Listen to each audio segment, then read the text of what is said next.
For the next couple lessons, we are going to be discussing probability, and we're going to use some of the counting principles we talked about in lessons 1, 2, and 3 to help us to discover some of our how to solve some probability problems. Just a quick review. Probability is always a number of favorable outcomes divided by the number of possible outcomes. And so whenever you're doing these problems, the first thing you always want to start with is finding out what are the possible outcomes in my situation. In this particular lesson, in part 1, for lesson 4, we're going to deal with what are called independent events. And an independent event is when one event does not have an impact on the next event. So for instance, rolling dice is an independent event, because if you roll one die and then you roll a second die, what you rolled on the first die has nothing to do with what you do on the second. Same with tossing coins. If you toss a coin, getting a heads on one flip has no impact on whether you'll get heads on the next flip.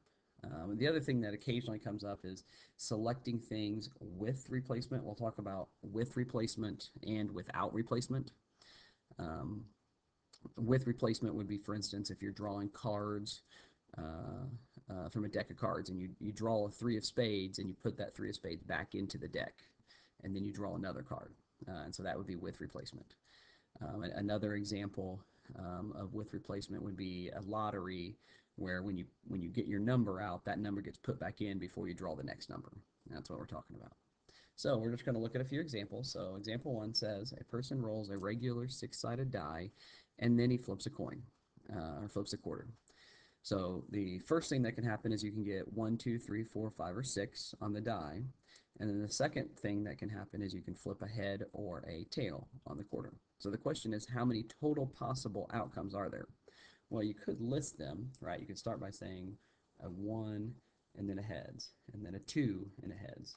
But that would be a little bit more time consuming than we need, because we can just use the fundamental theorem of counting, which says there are 6 ways, 6 possibilities from the die, 2 possibilities from the coin, so there are 12 total possibilities. So our total possible outcomes is 12. And so A says, what is the probability of rolling a 4 and tossing a heads? Well, there's only one way to do that. It's a very specific way, which is 4 heads. There's no other way to get a 4 and then a head, so that means that the probability of that happening is 1 out of 12.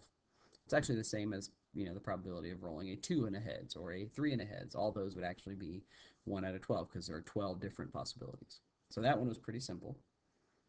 The second problem says, what is the probability of rolling an even number and tossing a tails? So there are a few more things that we have to count. So if we start thinking about it, one of them would be tossing a 2 and then a tails. The next would be tossing a 4 and then a tails, and then tossing a 6 and a tails. So there are actually 3 ways, which would be 3 over 12, which simplifies to 1/4. Always, always, always simplify your fractions. Never leave unsimplified fractions when you're doing these problems. Another way to think about this was, there were 3 ways of getting even numbers. There was 1 way of getting a tail, so 3 times 1 is 3, so that's how many possible ways of rolling an even number and a tails. The second problem is, a boy is going to roll 2 die. When you do this, you could actually go through and list all the possibilities, and it's a good idea to do this if you want to do it on your own. I'll get you started. The first would be rolling a 1 and a 1. The second would be rolling a 1 and a 2, and then a 1 and a 3, and so on, right? 1 and a 4, 1 and 5, 1 and 6. And then you could also have a 2 and a 1, and a 3 and a 1, and a 2 and a 2, and a 2 and a 3.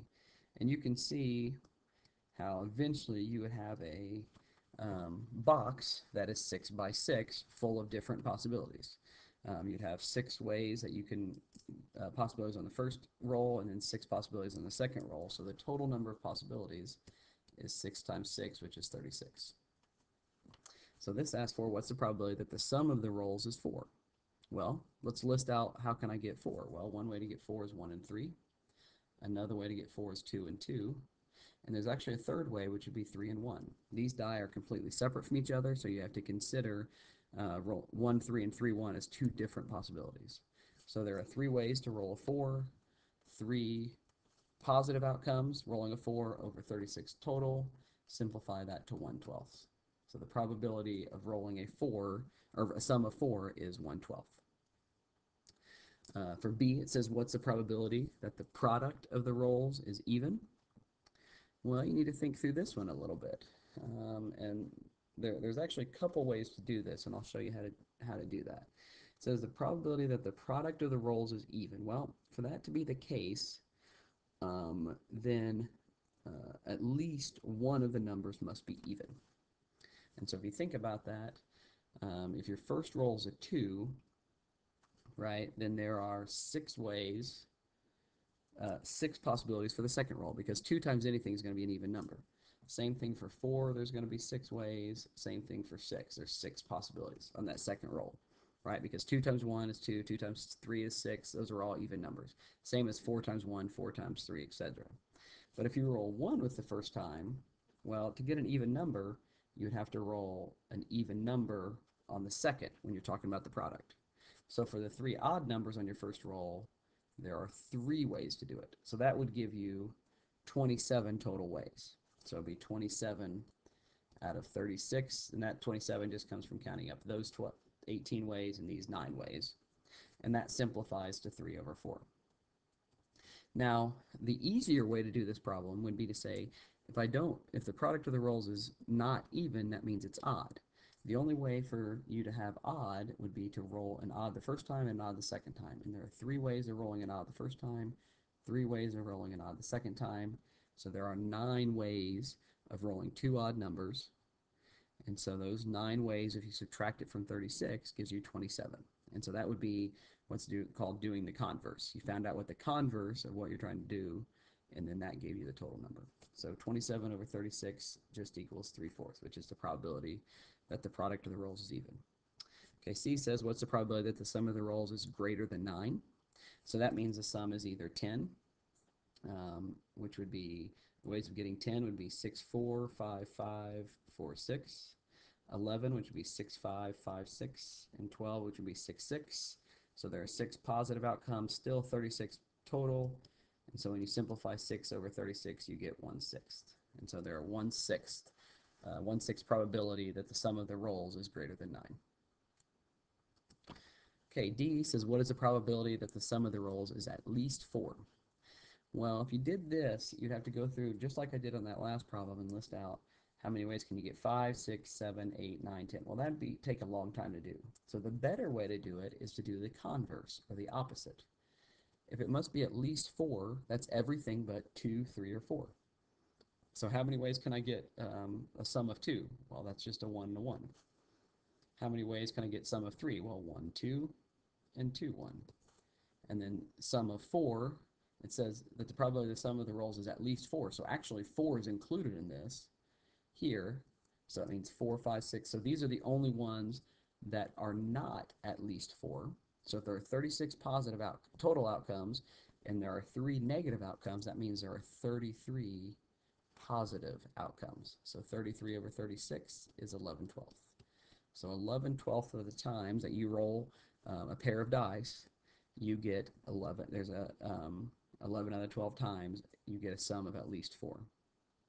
Okay, the last example we'll look at is flipping 3 coins one after another. It says, what is the probability of flipping all heads? Well, first we talk about the total number. You got 2 possibilities for the first flip, heads or tails, 2 for the second, 2 for the third. So 8 total possibilities. If you want to flip all heads, there's only one way to do it. Heads, heads, heads. There's no other way to do it, so the answer is 1/8. It